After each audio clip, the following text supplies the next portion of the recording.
Saludos desde Caracas, República Bolivariana de Venezuela, territorio libre de analfabetismo, a los libreros mediáticos que sintonizan La Librería Mediática, un programa en el que los libros y la televisión tienen mucho que ver, un programa en el que los lectores de todas las edades son protagonistas. Hoy dedicamos todo el programa al más reciente libro de Pascualina Curcio. ¿Cómo se llama? La economía venezolana, cuentos y verdades. Un libro prologado por Mario Zanoja y presentado por Luis Brito García. ¿De qué hablaremos hoy? Pues de este libro. Preguntaremos, aprenderemos y debatiremos todos en torno a la economía venezolana, y sobre todo los periodistas aprenderemos a que primero se investiga y después se publican las noticias. Es el libro La economía venezolana, cuentos y verdades de Pascualina Curcio. Hace mucho tiempo el presidente Chávez generó un debate, una discusión bien interesante cuando parafraseó aquella expresión que dice que la economía es un asunto tan serio que no debería estar solamente en manos de los economistas. Y cuando uno lee este libro con detenimiento, con fruición, con espíritu crítico, se da cuenta del esfuerzo logrado de una profesora que tiene toda una formación en el campo universitario, doctorado en la Simón Bolívar, maestría en el IES, licenciatura en Economía en la Universidad Central de Venezuela, por hacer algo que el presidente Chávez nos enseñó con su pedagogía política: convertir las más abstrusas y las más complejas teorías en una clave sencilla, en una clave potable, aceptable. Es decir, hay pasión didáctica, hay afán de hacerse comprender. Y yo creo que esto es uno de los primeros y para mí más resaltantes elementos, el cual celebramos el día de hoy. Todos estamos acostumbrados a, cuando nos enfrentamos a los temas económicos, a encontrarnos con la metafísica aristotélica, con el topos urano platónico o con la hermenéutica de Heidegger. Solamente los iniciados, con un lenguaje críptico, los que conocen los secretos, los exegetas, son los que comprenden estos temas tan complejos. Pero leer este texto en clave muy divulgativa para desmontar los mitos, las mentiras, con aquella idea central de un prologuista de postín, como el profesor Mario Zanoja Obediente, Premio Nacional de Historia, cuando dice que no, parafraseando el Libertador o citando a Bolívar en el 19, nos han dominado más por la ignorancia que por la fuerza. Uno se da cuenta que uno de los instrumentos fundamentales de la guerra económica es engañarnos económicos y vendernos cuentos. Y este libro desmonta esos cuentos, cuentos que la derecha repite pero que la izquierda también.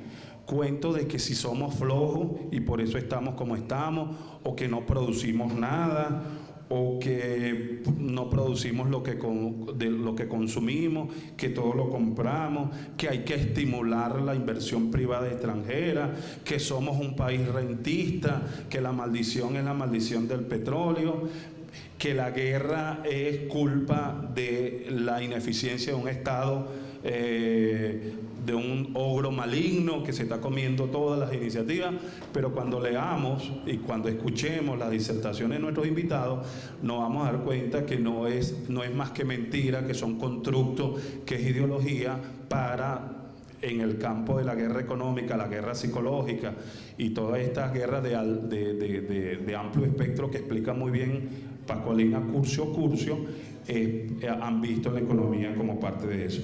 Pero antes de darle la palabra a Luis Brito y de recomendar a todos vivamente la lectura de este libro y que compren este libro y que regalen este libro, porque además apoyan así a una editorial independiente venezolana que ha hecho un gran esfuerzo de edición, una portada espectacular, un prólogo maravilloso de nuestro Mario Zanoja, una presentación de Luis Brito. Es maravilloso este libro. Quería dejar una propuesta para esta Casa de la Historia Insurgente, y yo sé que han hecho otras actividades, pero aquí está con nosotros un niño que se llama Ernesto Ali, y quisiera que él se levantara para que lo vieran. Él ha participado muchas veces en la librería mediática.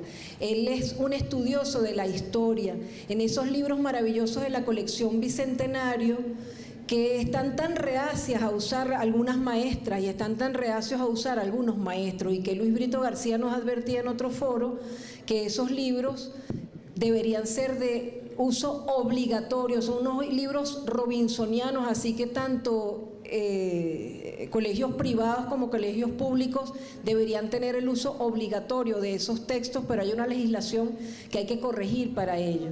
Entonces, quería dejarte la propuesta de que se hiciera un encuentro fijo para niños, para el estudio de la historia, teniendo como base los libros de colección Bicentenario, y que Ernesto Alí pues fuera invitado al primero para inaugurarlo, porque él dice que él, como le gusta mucho la historia, él quiere ayudar a otros niños a interesarse en la historia.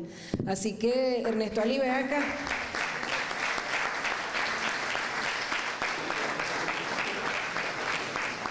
Yo quiero que le des la mano a Alexander y que te comprometas a venir a ese primer encuentro, compromiso de caballero, a ese primer encuentro, a que otros niños se interesen en la historia. Ven acá, ¿aceptado? ¿Aprobado? Aprobado. Diga pues aquí, aprobado. Aprobado. Aprobado. Muy bien, Ernesto Alí. Efectivamente, Chávez ha dicho que el socialismo sin la economía no es posible. El capitalismo tampoco, pero como el capitalismo destruye la economía, tiene que fundarse en un conjunto de embustes, falsedades, falacias, trampas, martingadas, cuentos de calleja, cuentos de vieja, engaño, fraude. Y entonces gran parte de lo que nos han vendido hasta ahora como economía es de esa categoría. Y en este sentido, lo fundamental del libro de Pascualina Curcio es que desmonta todas y cada una de esas falacias, o por lo menos la mayoría de ellas. Un humorista argentino llamado Junio Bruto, que era muy favorecido por Cortázar, decía: agarrar los libros que no muerden. Se podría hacer agarrar los números que no mienten. Hay libros sobre cómo mentir con estadísticas, pero las que utiliza Pascualina son la más absoluta verdad. Y paso a ponerles nada más una muestra gratis, a pesar de que el libro está a precio muy módico y de venta en las mejores librerías. Primer elemento, la flojera del venezolano. Sabemos que todos somos flojos, no producimos nada, somos un país de perezosos, y por lo tanto merecemos que los extranjeros ocupen, los capitales extranjeros ocupen nuestro país. Ahora, encontramos consultando las cifras que nos ha cosechado Pascualina. Ella es una agricultora y cosechadora de cifras, son unas cosechas riquísimas. Entre 1920 y 2019, la economía venezolana creció 14.277%. Es decir, en una tasa de crecimiento aproximada de 5.84% por año, creciendo el PIB. Esa tasa ha superado con frecuencia la tasa de crecimiento de Estados Unidos. ¿Cómo es posible entonces, si somos un país de flojos, un país de vagos, un país de perezosos, que tengamos estas tasas de crecimiento y de desarrollo? Bueno, se explicarán, no, pero lo que pasa es que, claro, como lo único que producimos es petróleo, entonces eso es el petróleo que sale solo de la tierra sin que nadie lo saque, se exporta sin que nadie lo meta en barcos, etcétera, etcétera. Pero resulta lo siguiente, que entre 1900 y 1975, la participación de los hidrocarburos en la economía ha sido de un 41%, mientras que el sector no petrolero ha abarcado el 59% de la producción. ¿Cómo es posible entonces, en un país en que todo sale del petróleo, que por lo menos el 59% de la producción del PIB se deba a la producción petrolera?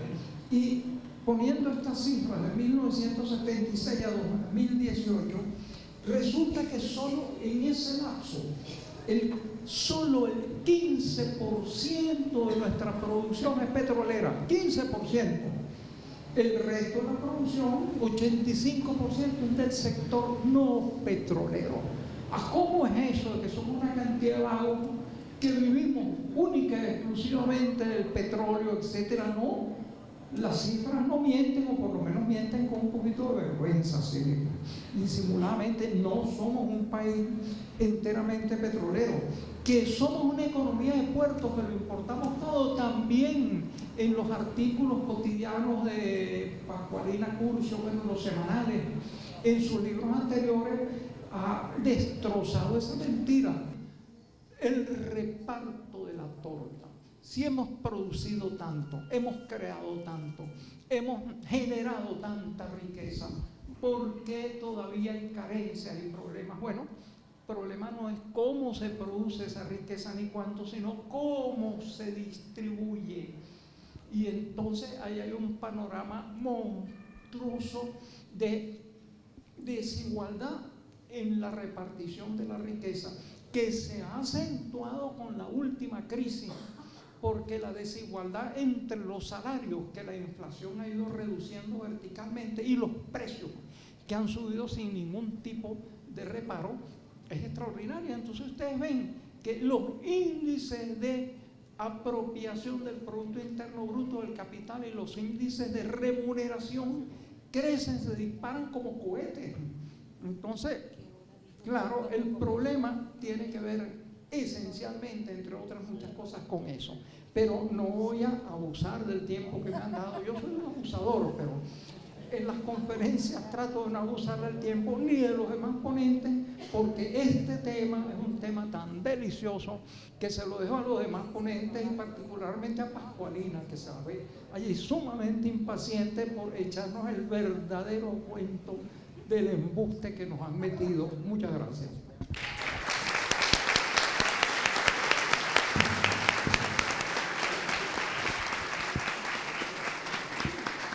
Sobre el tema sobre el cual escribí en el prólogo de este libro, que es la cultura del petróleo. Este es un tema que lo comenzó a estudiar y analizar un camarada del Instituto de Investigaciones de la Facultad de Economía, de la cual fui director en una oportunidad, Rodolfo Quintero.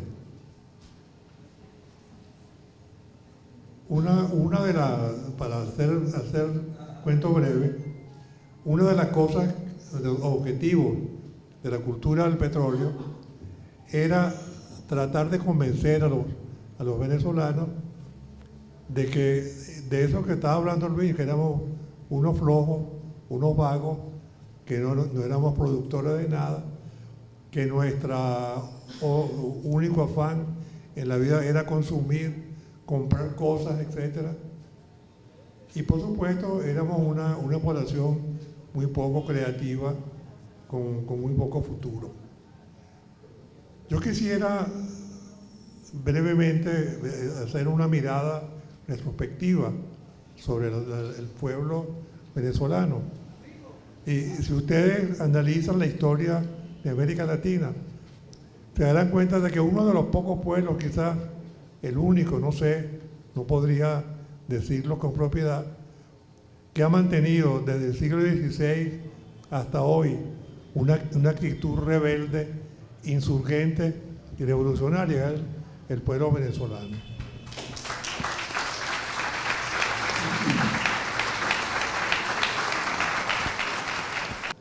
Yo decía, hace poco estábamos conversando con Luis, de que el comandante Chávez fue nuestro mejor ministro de Cultura, porque todo el programa, solamente hablar de las misiones y las grandes misiones, eso significó un cambio cultural profundo en la sociedad venezolana.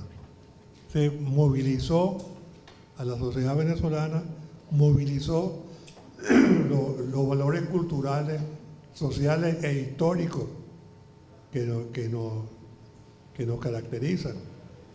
Y eso es lo que tiene que hacer un ministro de Cultura, movilizar la población para que precisamente logre una mayor identidad con su historia con sus propios objetivos.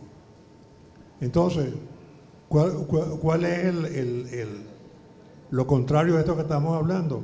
Lo que plantea Pascualina, o sea, que somos unos vagos, unos sinvergüenzas, un tipo que no producimos, que vivimos esperando que alguien nos dé algo.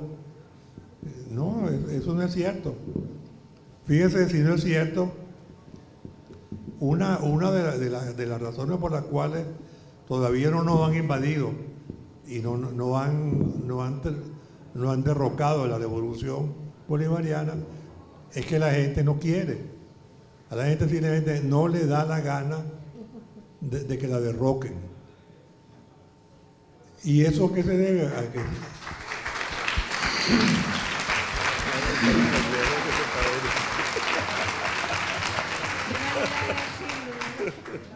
Fíjense, yo creo que una de las consecuencias del cambio cultural que se inició con las misiones, las grandes misiones que inició la revolución, es que la gente empieza a participar y a tomar en sus manos el destino de la sociedad venezolana y no está esperando que alguien venga a decirle a esto, a lo otro, compra esto, consume lo otro.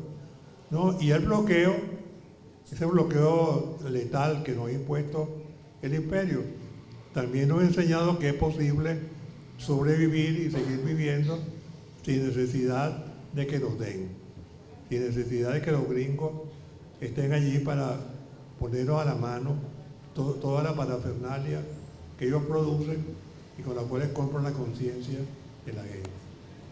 Entonces, yo le decía a Pascualina que una de las cosas que a mí me parece importantísimo en su libro es la capacidad didáctica que tiene para plantear de manera tan simple y tan sencilla cosas que aparentemente otros economistas han planteado como una cuestión abstrusa, muy complicada.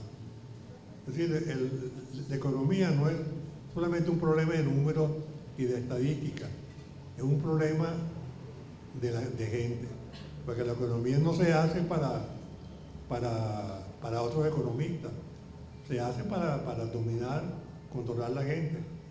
Y yo creo que, y aquí voy a terminar, descubrir esa faceta tan importante de la economía, que es la relación con el ser humano, y mostrarle a la gente que algo tan aparentemente complejo es tan simple, porque es lo que le toca a su vida cotidiana.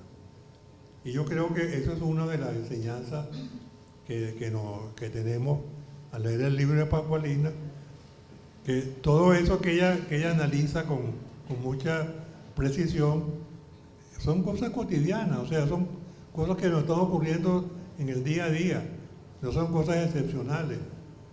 De manera que yo pienso que uno de los grandes méritos de este libro es ese, convertir la economía en algo tan simple, tan sencillo, tan cotidiano, que está al alcance de la comprensión de toda la persona. Muchas gracias.